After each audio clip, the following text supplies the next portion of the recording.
Bibisita ang isang civilian group sa ilang teritoryo ng Pilipinas sa West Philippine Sea. Kabilang sa mga pupuntahan ng grupong Atinto ang Pag-asa Island para magdala ng pamasko at gamit sa mga sundalo at residente roon.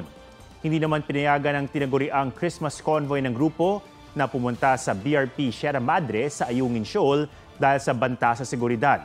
Sa halip, dadaan ang convoy sa vicinity ng Ayungin Shoal at sa kung saan pa kaya at praktikal na pumunta. Kaya ipunin muna sa Pag-asa Island ang mga regalo.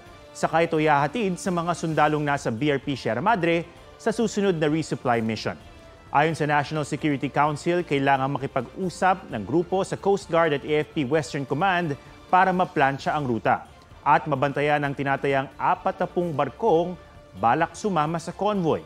Aminado ang Coast Guard na malaking hamon ito pero gagawan daw nila ito ng paraan.